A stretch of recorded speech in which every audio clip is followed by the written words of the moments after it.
Hi, Silverpaw Reads here. This is Chapter 4 of Sontail's Dreams Come True, Inner Demons. Sonic sprinted home as fast as he could, barely listening as his father yelled at him to get to the dinner table. "Not feeling well, going to bed," he called out as he raced up the stairs. He heard his dad grunt angrily, taking another swig of his beer before slamming the door shut and diving under his sheets. What just happened? He thought to himself. Tails loves me? A million thoughts raced through his head. A million questions. How? Why? When? But one question his mind kept settling back on is, do I love him? Sonic had never really thought about it, ever since that day at the park over 5 years ago. Tails had been his little buddy, his best friend, the person he could always rely on, and the one person he always felt comfortable with no matter what the circumstances or situation. They'd been inseparable, closer than brothers. Sonic had never even thought about him in any other way. If feelings had started to grow inside of him, he'd never really thought about it, or he dismissed it instantly. He thought about Tails, his little buddy.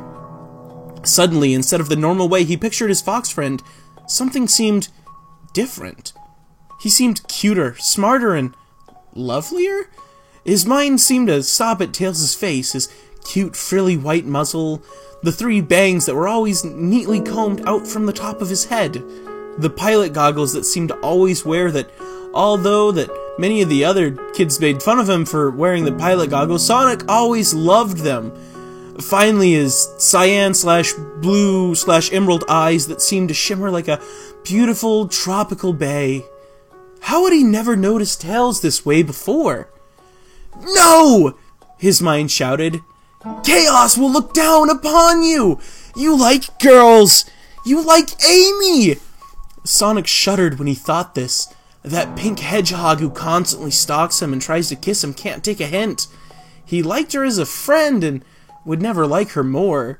Then again, now that he thought about it, most girls in his class who didn't already have a boyfriend were in love with him. It was slightly unfair on his Kitsune friend. The girls all laughed at him for his 2-tailed deformity, but they fell in love with Sonic's cobalt fur deformity. Yet his speed, his unimaginable speed, strength, and fitness, along with his confident attitude, was the selling point for most of the girls. Now that he thought about it more thoroughly, he never really liked any girl that way.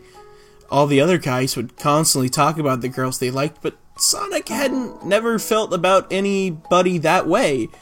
He was happy just being friends with everybody. Everybody except Tails, apparently. He thought back to the kiss.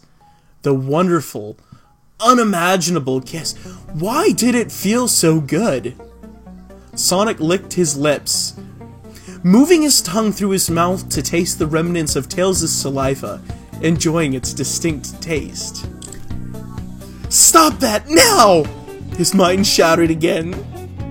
Every time he began to give in to his newly discovered feelings, his logical reasoning stepped in. Sonic never realized that he harbored these feelings for his best friend, but after that kiss, his heart began to understand the truth about his feelings for the Golden Fox. Sonic began to feel faint. The room began to spin, and suddenly, without warning, he leant over the side of his bed and vomited up his lunch from that day. Was that because of the kiss? His mind thought, trying to convince his heart that it is wrong. He couldn't take this inner battle between his head and heart any longer. It was tearing him up inside. Even his food wanted to escape the battlefield and war that was raging inside of him. This civil war was too much for the teenaged hedgehog.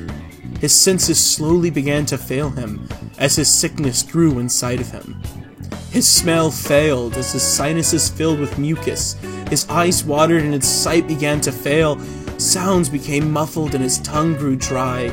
The damage of his inner war started to show in big ways, but luckily his weakness attacked his body and allowed him to fall into the warm and inviting realm of slumber. The harsh rays of the sun streamed through the open window, casting its morning heat on Sonic's face. The brightness burned his retinas, and he turned over, putting a hand over his face in an attempt to block out the unwelcome light. "Time for school, darling, get up!" his mother called from downstairs. Sonic tried to answer, but couldn't, his mouth sore and swollen. "You're not pulling a sickie on me again," his mother retorted, knowing full well that Sonic usually tried to fake sick to avoid test days. "Fool me once, shame on you. Fool me 12 times and I get fed up, you're going to school," she began to rant when she saw Sonic. He looked horrible. His eyes were red and many black bags were sagging underneath them. His face drained of all color, looking a sickly white shade similar to that of a ghost. His mother rushed in and placed the back of her hand on his forehead. He was hot. Very hot. "Oh, you have quite a temperature. I guess there really is no school for you today.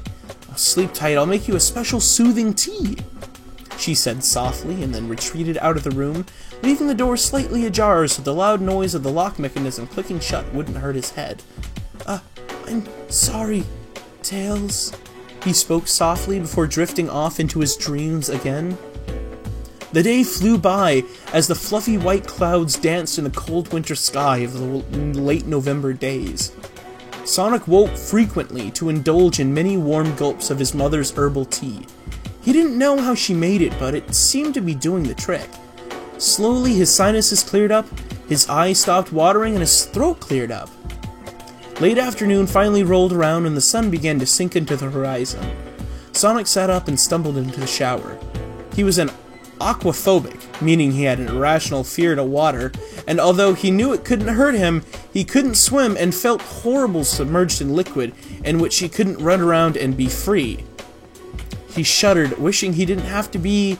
He smelt horrible and needed to cleanse his sapphire fur. The warm water ricocheted off his spiky quills, flattening them back down against his back. He brushed a hand filled with shampoo through the quills before ruffling them back into their specific places once he got out and began drying himself off. Although he spent many minutes each morning getting ready and working on his appearance, it was important to his image to make it look like he put no effort into it. He looked at his watch. 7:15 it read. He quickly rushed downstairs, ate breakfast, thanked his mom for everything, and said he was going to rush over to Tails' place to get the homework from the school day. This was odd behavior for any teenager, but especially for Sonic, but his mother was just glad that he was finally paying attention to his studies. "Back before 9, she sighed as he raced out of the house and into the cold night. Snow flurried through the air as he sprinted down the street, passing their favorite park on the way to Tails' house. As he ran, a small demon and angel seemed to appear on each shoulder. However, in this case, the angel appeared to take the form of his friend Tails, whereas the demon took the form of his deadbeat father Vector. "What am I doing? This is madness," he thought to himself. "Oh, you love him, who cares what other thinks? Follow your heart," the angel said. "Yeah, if you want to be an outcast. Do you want all your friends and family to hate you for being gay? They will probably throw you out of town and you will be killed for trespassing into another community's borders," the demon retorted, smirking as he knew he was right. "Curse the stupid war," Sonic said, slowing his pace as he saw Tails' house coming up quickly. "Happiness and love are their own reward," the angel spoke. "You don't love him, you just think you do because that idiot kissed you. He's your friend and nothing more. Chaos will rain his fury down upon you if you go along with this stupid plan," the demon yelled, getting more frustrated because Sonic didn't turn around. "Enough!" Sonic yelled, swiveling his head around to see if anybody saw him out late, yelling at seemingly nobody. He brushed away the demons who cursed Sonic's name as he dissipated into the air. "Love conquers all," he thought to himself. The snowfall began to pick up as he stood outside his best friend's house, his new love's house. It settled around him as he took deep breaths, deciding if he really wanted to do this. This is something I need to do. I love him for Chaos's sake. Who cares if he is my best friend? Who cares if he is a guy? All I know is Tails doesn't care, and neither do I. Sonic bent down and picked up a small pebble, hurling it at Tails' window. Nothing. He threw another and then flung another. Still nothing. Sonic began to get frustrated. He picked up a larger rock and tossed it at the window. The curtain slowly parted and he saw the Golden Kitsune standing at the window looking out, rubbing his eyes. He looked like an angel in disguise, standing there so tired and innocent. Sonic saw Tails rush away from the window and heard faint footsteps coming toward the door. His heartbeat and pulse suddenly began to race. Could he really do this? I could just run away now and pretend Tails had just dreamt this. I'm fast enough that I could just leave before he opened the door. His breathing escalated and turned from slow, controlled breaths to sharp, inconsistent ones. He was really going to do this. Before he could let his second thoughts ruin the moment, the door was flung open and the young fox slipped out into the street. What are you doing here, son? But before he could finish his question, Sonic grabbed Tails and pressed his lips tightly against Tails's. His lips tasted just as good as they did yesterday. Sonic knew immediately that he loved Tails. It just felt right. Sonic could feel the body of his friend shudder.